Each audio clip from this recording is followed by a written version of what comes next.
Hello and greetings from Iceland. I have big news today. The countdown timer for the next eruption has just been turned on, or the same timer I was mentioning in my last update, or the timer that earthquakes prior to the next eruption trigger, and after they start, we usually don't have to wait for more than 2 or 3 weeks. And in fact, the next eruption could just as well start tomorrow, although I think it's going to be a while longer. And October is my guess. And this earthquake swarm, it took place at the usual location, under the so-called Sundhnúkar craters. At the mid part of them, that has been the most active part of the craters.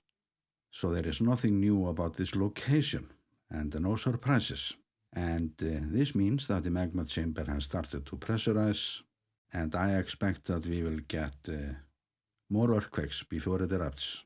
And this timing is excellent news. But our main concern has been how large will this eruption be? And the scientists know how much magma is under there at any given time. And the magma volume we have there now is enough to power up a moderate eruption that our infrastructure could likely handle. And if we would have to wait for 1 or 2 months more, it could be a recipe for a disaster, or something that the existing protection system we have there could perhaps not handle. And that is why we want frequent lava discharges relatively harmless, rather than something we might not be able to handle. And this leaves us wondering about the location of the next eruption. And it could literally occur wherever on this very long row of craters. And my last update, it covers that scenario quite well, so I'm not going to repeat that here. And my last upload was actually a 360 video showing the complete crater row to see the big picture. And I expect that the magma will find the easiest path to the surface at the northeast end of the fracture, just like last time. And the earthquakes yesterday, they suggest that it could be the case, although it's of course a bit too early to say. And then we have those surprise elements that have kept on teasing us. So it's of course way too early to jump to any conclusions, but so far things look good.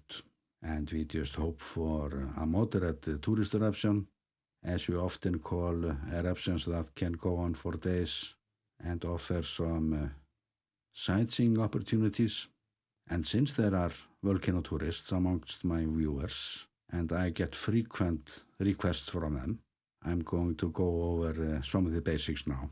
And as for the options that we have to see this eruption, and what we know for sure is that the Blue Lagoon and the village Grindavik will be evacuated immediately, regardless of where the fire comes up, and a big part of the peninsula will be locked down, although the airport road will likely stay open, unless of course that the new eruption doesn't take place further north or further northwest than usual.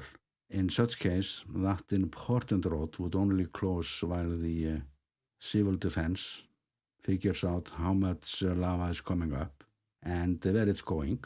And there is actually a secondary road to the airport by the south coast. So, as usual, we don't expect this to affect air traffic in any way, despite the proximity to the international airport. That we know from 12 eruptions around there already. And we also expect this to open with a full show, as we call it. And the eruption can take 2 or 3 hours to peak, and it's not going to last for long.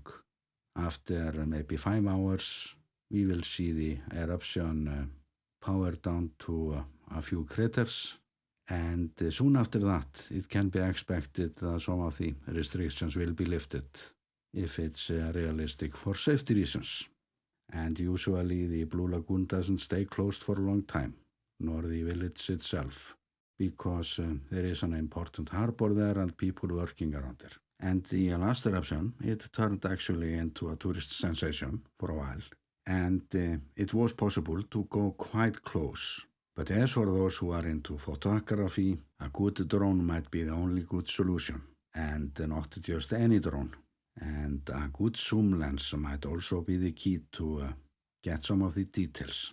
And finally, I'm leaving a location link to what might be the best place to look at the strongest part of the show from a non-restricted area at an elevation of 60 or 80 meters. And I'm saying this because most of the tourists, they stop on the Reykjanes Airport Highway or until the police comes. So what you will see from there, it won't last. I know that. So take my advice and drive into the village of Vogar, and just west of town we have this hill. I'm leaving a location link for it. It's possible to go up there on a car, but there are no car parks there and easy to run into problems. So a little hike from the village with a tripod might be the key to get something. And not only is the elevation decent, the angle is also excellent. And as usual, I'm leaving links to the webcams I know of and the news in English, or links that can be very useful when this starts.